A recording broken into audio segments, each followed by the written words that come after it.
I was so wrong. Regardless, it means that the Bank of Canada is going to hold the rate steady for the foreseeable future. Shame. Shame. Well, the Bank of Canada just increased the interest rate by another quarter point, bringing us to 5% of the overnight rate. What does this mean for you?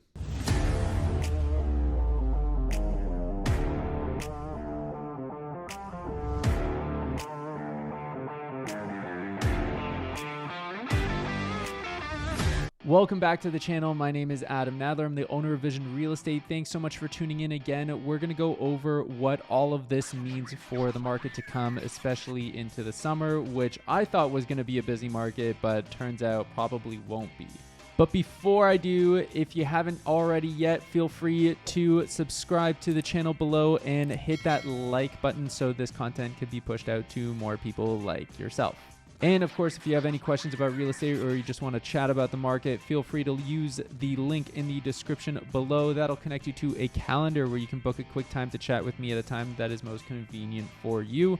Or feel free to just shoot me any question that you have about the real estate market to adam@visionrealestate.ca, and I will get you a custom video response within 24 hours. All right, so big news today. We got another interest rate increase from the Bank of Canada. That is 2 in a row over 2 months, which is definitely sending shockwaves throughout the market. Today, we raised our policy interest rate by 25 basis points to 5%. We are also continuing our policy of quantitative tightening. Now, of course, I am totally wrong and was totally wrong a couple of months ago when I was saying that I think we are done for the year because, well, that's what the Bank of Canada was signaling, is that we were on a pause and that pause was going to continue. We were going to see inflation really drop heavy into the summer, and then we were going to start seeing cuts happening in Q1 of 2024. Of course, none of that is going to be happening now, and we are definitely in for a bit of a heavier ride for the next foreseeable future. So the moral of the story is, well, just don't listen to the Bank of Canada. And yes, I am keeping up with my end of the bargain. In the comment section of one of my previous videos a couple of months ago, there was somebody who I made a bet with that interest rates would not climb to 5%. And I owe that person a $50 Amazon gift card. So if you were that person who had posted that comment, please send me a screenshot proving that that is your YouTube profile as you are signed in, and email me and I will send you my end of the bargain. I did watch the full press conference today with the Bank of Canada, and there was a lot of criticism on the phone lines being hurled at them, saying that this is going to cause a really big problem economically for everybody who's just trying to get by. But the Bank of Canada stuck between a rock and a hard place. They are trying to put out the fire that is currently burning with inflation, and it seems like in order to do that, they are burning down everybody's ability to actually function within the economy. We are trying to balance the risks of under and over tightening monetary policy. If we don't do enough now, we'll likely have to do even more later. But if we do too much, we risk making economic conditions unnecessarily painful for everybody. So here to talk about the impact of what's happened today and what we can expect moving forward is, of course, the one and only Jeff Mudrick. And here's the chat that I had with him today. Jeff Mudrick here to discuss the Bank of Canada squeezing everybody one more time. Well, for the 10th time, I think. Yeah, what do you make of today? And this must be a busy day for you. Always, yeah. I've had 10 extremely busy days over the past 15, 16 months now. It's absolutely, it since the last increase in June, this was literally week after week, it became more and more and more likely that this increase was going to happen again. The expectation early this year was that by the end of the year, rate cuts would likely start. I think we're both in agreement now that that is unlikely to be the case. Yeah, I watched the full thing, and from what I understand, they're now saying that we're not going to hit target until mid-2025. CPI inflation is forecast to remain about 3% for the next year before declining gradually to the 2% target in the middle of 2025. Which is a massive change in the narrative that they've been kind of, trying to spoon feed everybody in the economy. So really not amazing news, but they are weighing the risks, it seems. And it's interesting too, because, we got the report a couple weeks ago saying that inflation has slowed month over month, which is good news. Then the jobs report comes out in the US and it spooks everyone to say, oh my goodness, we are, it's going to happen here as well. And then, the announcement soon follows. So that they're just continuing to try to curb inflation. Is this the only way to curb inflation? I don't work for the Bank of Canada, but this seems to be their way of doing it. What have you been seeing in terms of actual lenders, banks, talking to you about how they're looking at the near future for qualifying people and kind of underwriting deals? Yeah, we're seeing lenders get pretty strict and just being asked questions. Like, I'm getting asked questions that I've never really been asked before. And these are AAA clients. So that, what I mean by that are government employees, stable people working in healthcare, not the self-employed people. I've had lenders ask, like, how are clients going to afford these payments? And it's because their payments are high. Payments are high across the board. For example, right now, if you have a home equity line of credit or a HELOC, you are paying 7.95% on that, which is a lot of money. It is very, very expensive. Variable rates. Not many people are opting for those right now, but the best variable rate on the market is going to be sitting at 6.5%. Fixed rates are all, between 5.2 and 6.3 and 6.3%. So, to qualify for a mortgage right now, it hasn't been this difficult since 2008. And that's expected to be the way for the next at least few months. In terms of the questions that they're asking you to qualify people for HELOCs and mortgages, what are the differences in the level of scrutiny that a bank is kind of leveling at the consumer right now? You know what? If we show that clients aren't using, like, for example, if clients purchasing a property, first-time home buyer, and they are using every single penny out of their bank account to use for a down payment on a home and they have no backup, lenders can say, we just don't like the deal. Or an insurer can say, we just don't like the deal. Lenders right now are asking for proof that they have additional funds over and above the down payment to fall back on. Having a guarantor on a deal has never been harder. It's always essentially a cosigner now. So that lenders kind of have more of a backup option should the initial borrower can't make payments, which, if I'm lending money, that's what I would do as well in today's environment. It's not that I wouldn't be really any different than a big bank in ensuring that, the loan that I give out can be repaid. Talk to me about trigger points. This is becoming a bigger and bigger topic now. I've heard from multiple people kind of saying, hey, look, I'm hitting my trigger point, or I got a letter from the bank talking about my trigger point. Yeah. What should people be doing? How is this going to be affecting the market? And how are the banks looking at their balance sheet now that they have all these mortgages that are hitting their trigger points? So yeah, I've gotten many messages from clients saying, hey, my bank or my lender sent me this. What does it mean and what should I do?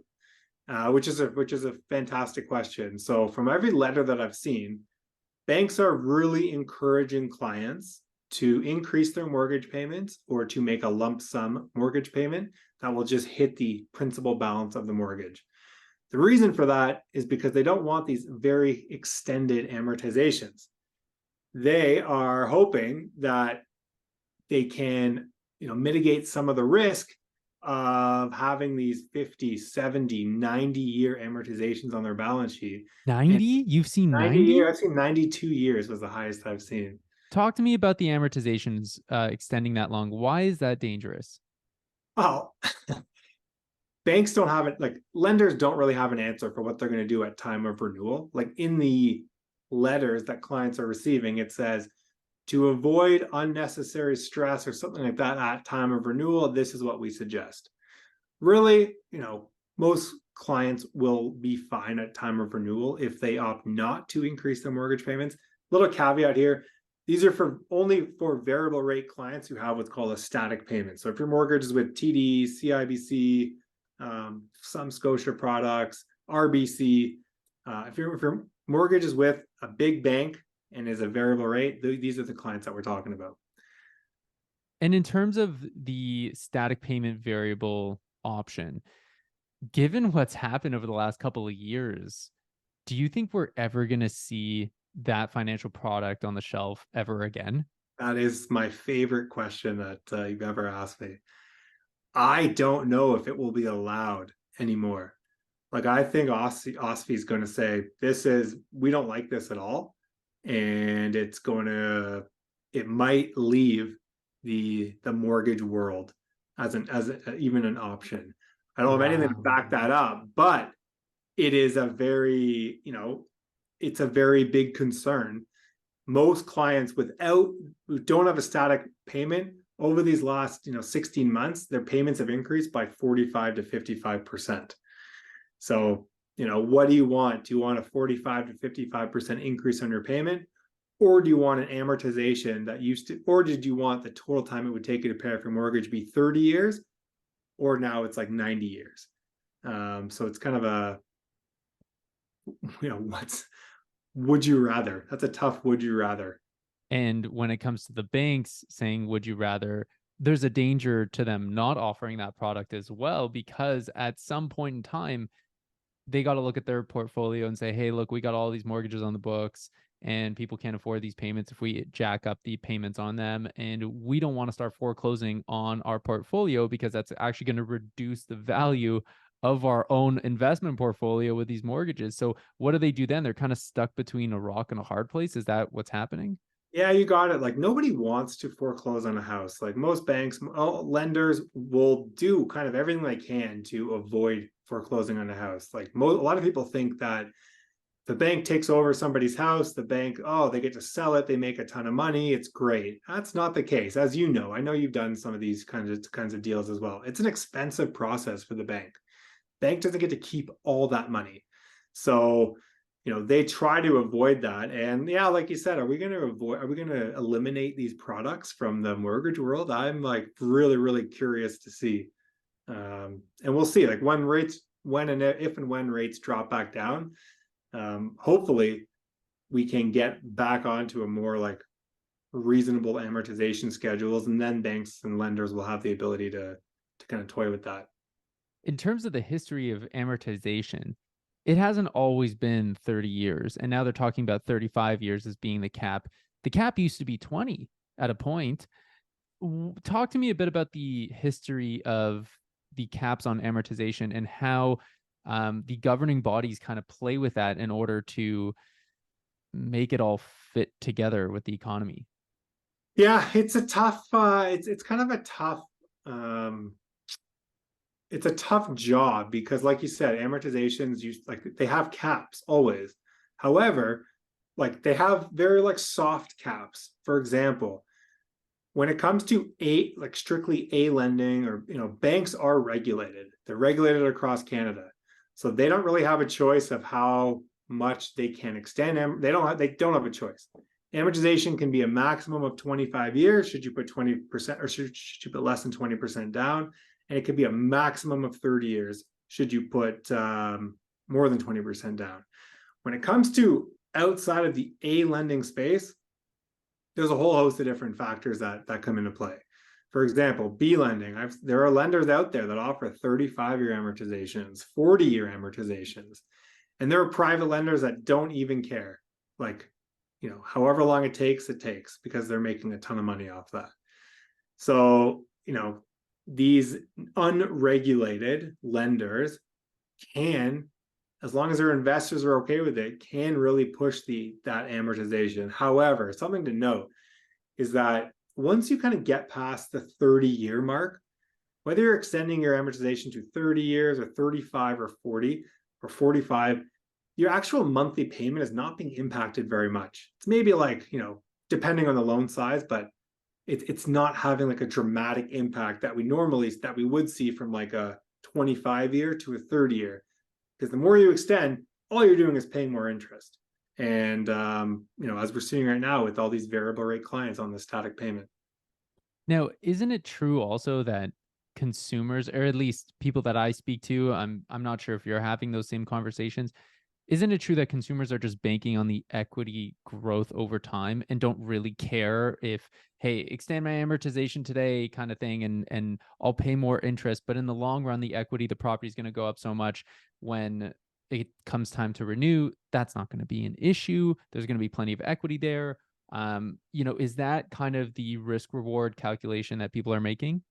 Well, I would say yes, and I want if people are listening to this, write in the comments what you actually think is most important. Because like a conversation I had with the lady, single mom on Monday, she's up for renewal, and renewal rates are a lot more expensive, and she's debating, hey, I can't really make this payment. She has 15 years left on her mortgage. I can't make what this new payment is. How far should I extend my amortization? Should I extend it back to 20 years, to 25, to 30 years? It's hard, right? Like, what do? Do you want to pay your mortgage off as quickly as possible, or do you want the lowest monthly payment possible? So yeah, like I'm having these conversations all the time where a lot of people like don't really care about the amortization. And if anyone's listening, do you think that's the right way to look at it? Is it the wrong way to look at it? Should you care? Like, you kind of have to be able to make these payments. So that obviously, that is my opinion. That's the number one factor. You have to feel comfortable with whatever those monthly payments are. But I'm having the same conversations, Adam. Like, you need to, people are caring less and less about amortization. And in terms of, let's call them insured mortgages with CMHC, things where you have less than, mortgages where you have less than 20% down. How are these higher rates affecting those people who are putting less than 20% down? Is this a big change now for them? Well, as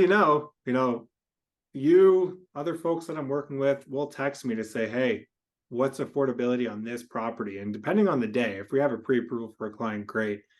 But these higher rates are significantly limiting clients' buying power. So what does that mean long term? I'm curious, your thoughts, but my thought is, like, if people can't afford these prices, like, what is going to happen to the market? If people today can qualify for at least 25% less than what they could have qualified for a year ago, what does that mean? What are we looking at for the Canadian housing market? From what I can tell, we have two super opposing forces kind of clashing against each other, which is immigration on the one hand and interest rates on the other. And it's just, we have so much demand coming in from immigration that I don't know how much the interest rates are going to hold back the floodgates of demand on our market, because we're building less. We have very low supply, and we're not making any anymore. So it's just it's a very kind of tight market, and depending on the pocket that you're in will depend very heavily on what the marketplace in your local area is doing. At least that's what I'm seeing. I'm seeing areas where there's a lot less density are being less favored right now. And Yeah. areas where there's a lot more density, where there are a lot more jobs, where people need to be, where immigrants are really flooding towards, the rental markets are shooting up. And if those people have come in on economic programs, they're looking to qualify as quickly as they can for a mortgage and do what everybody else wants to do, which is own a home. So whether or not these interest rates are going to affect the market in totality, of course it will, but I just think that this is going to come down to the micro markets more than anything else. At least that's what I'm experiencing as kind of a boots on the ground agent in my day-to-day job. Some markets are doing okay, some markets are flailing. Yeah, like I'm seeing similar to you, clients are either so if I'm working with a few clients who've been kind of like off and on looking for the past year, and when I go back and look at like our initial, budget analysis together, this has actually been a very common theme. Initially, we're looking at, let's say $1 million homes. Monthly mortgage on that, let's say it was like $5,000. We look a year later to now, they're looking at $800,000 homes. That monthly mortgage payment's still going to be the same price. So I'm finding, just from a monthly affordability standpoint, people are kind of lowering they're not buying either. Maybe they're not buying at their max, but the monthly mortgage payment is still the exact same price. And even with all that, some people all of a sudden are reporting that they're still bidding against other buyers in bidding wars. So it's kind of just all over the place from what I can see. But overall, today's announcement is definitely going to put a damper on things. I was really, and I was so wrong in my videos 2 months ago, where I was saying, hey, look, it looks like we're done with interest rate increases for the year. Bank I of was in your Canada is, office. We were talking about it yeah, not too long ago. Yeah. yeah, and the Bank of Canada was saying, "Hey, look, we're just gonna kind of pause and wait to see what happens." And then that was all it took, right? All and then just like a rocket ship, the market just started taking off. So, I was totally wrong. It seems like most analysts were totally wrong about what to expect, but it seems like this summer is going to be a lot more of a calmer summer for the real estate market, which is the complete opposite of what I was saying before. Sorry, everyone. Listen, So you could be proved wrong again, though. Like, let's see. It's we been will. yeah. Yeah, The that's other a thing good I'll point. note too, you were wrong, I was wrong, analysts were wrong. I'll argue the Bank of Canada was wrong. You know, like, I don't think they really, in March, when they paused, I don't think they expected to continue rate increases in June and July. So, I think that they were wrong. Everyone's kind of been wrong. No one has that beautiful, magical crystal ball. And hopefully we all get proved wrong and they start cutting sooner rather than later. We will find out, and everybody's crossing their fingers. When is the next interest rate announcement? It will be September something. I will get back to you on that. Okay, so everybody's got the rest of the summer to kind of chill then. Yeah, Well, I mean, we're gonna hang out and just enjoy some rays until the next interest rate announcement kind of slams a car door on everyone's head. give us a prediction for September. What do you think? I've been so wrong so many times. I'm gonna, you know what? I mean, let's have fun with it. I'm gonna go ahead and say they're not gonna increase it. I think that this increase is gonna have an enormous effect on the market, on the psychology of the market, not necessarily the actual inventory levels, but just the psychology of the market.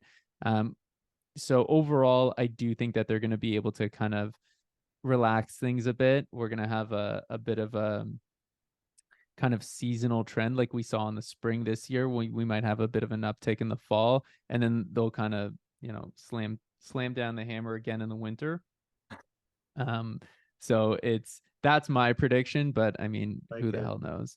So September 6th is the date, and I'm with you. I'm gonna say they're gonna hold it. I'm gonna stay optimistic and just say they're gonna pause again for the next few announcements. Cautious optimism is the name of the game right now. Jeff Mudrick, thank you so much for taking the time. I know you've got a You. hugely busy day every time there's an announcement, so thanks so much for taking the time, and we'll do this again soon. Sounds good. Thank you. So, what does this mean for you? Well, it means that we can expect the same thing that happened in the winter, where rates were rising very, very quickly and everything seemed to just kind of freeze. We could expect that to happen again, at least in my opinion. It doesn't seem like our market is just being really decimated in terms of price, because overall, we haven't really seen much price movement in terms of the real estate market during the month of June.